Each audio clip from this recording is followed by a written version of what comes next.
बिस्मिल्लाहिर्रहमानिर्रहीम।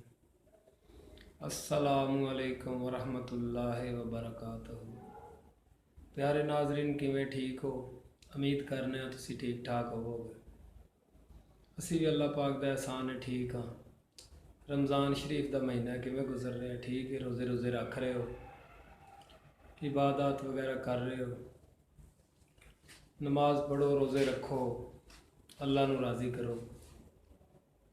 जिस तरीके नाल साडी रोज़ मुलाकात होंदी है, इस सिलसिले में अज फिर असी तुहाडे वास्ते बहुत ही अच्छी चीज़ बहुत ही ज़बरदस्त चीज़ लैके नुस्खा लैके हाज़र होए हैं।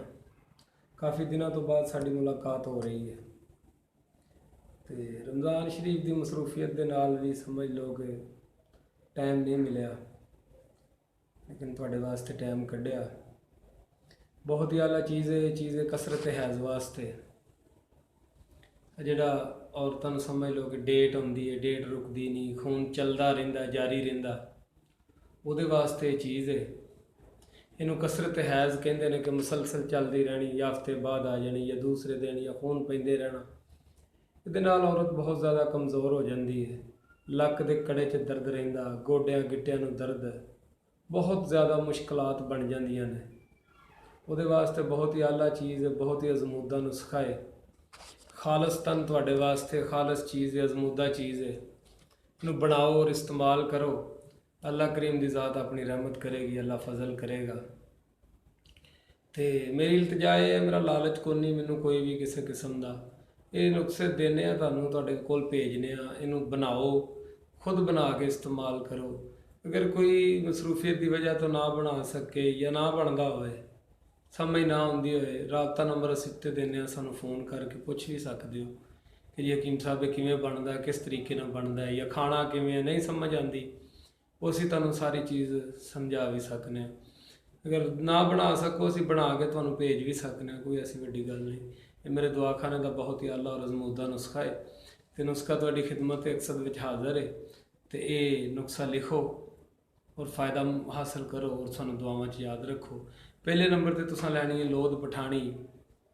लोध पठानी लैनी है तुसीं 50 ग्राम। दूसरे नंबर पर तुसीं लैना संग जराहत, ये लैना तुसीं 100 ग्राम। संग जराहत 100 ग्राम। तीसरे नंबर पर तुसीं लैनी है माई खुरद।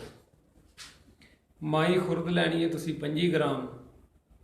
चौथे नंबर पर लैनी है गूंद डाक। गूंद डाक तुसीं लैनी है 50 ग्राम। ये चारे चीज़ां लैके इन्हों अलहदा अलहदा कुट लैना, अलहदा कुट के सफूफ इन्हों का बना के ज़बरदस्त तरीके नाल साफ सुथरी करके सफूफ पाउडर बना लेना। पाउडर बना के इन्हूं तुसीं महफूज कर लेना। उस तो बाद इहदा परहेज सुन लो कि गर्म चीज़ां, तलियां खट्टियां चीज़ां ये नहीं खानियां, तेल वाला अचार नहीं खाना, पराठा समोसा जलेबी वगैरह ये चीज़ां नहीं खानियां, चाय वगैरह नहीं पीनी। तो क्योंकि दवाई तो परहेज़ बेहतर है, परहेज़ नाल ही सारी गल बनती है। परहेज़ करोगे तो दवाई तुहानू समझ लो कि 90% 95% फ़ायदा देगी। अगर परहेज़ नहीं करोगे तो 1% भी फ़ायदा नहीं। अगर परहेज़ तुसीं नाल नाल जारी रख के दवाई खाओ तो 100% भी अल्लाह पाक दी ज़ात अपना फजल कर सकती है। तो ये तुसीं बना लिया, सफूफ बना के रख लिया। बाकी आ गया हुण खुराक का मसला। ये खुराक तुसां लैनी है सुबह तो रात नूं 6-6 माशा, 6-6 माशा लैनी और 8 दिन इस्तेमाल करना।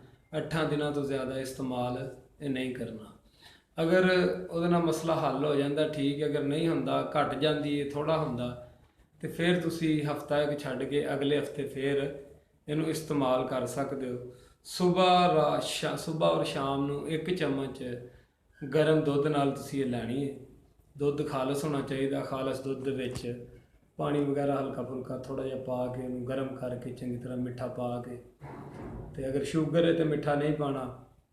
तो जनाब होरां ने ये अद्धा किलो दुध लै लेना, पाइया दुध सुबह तो पाइया शाम। खाना खाण तो अद्धा घंटा ठहर के तुसीं दुध नाल दवाई 1 चम्मच सुबह तो 1 चम्मच शाम खा लैनी।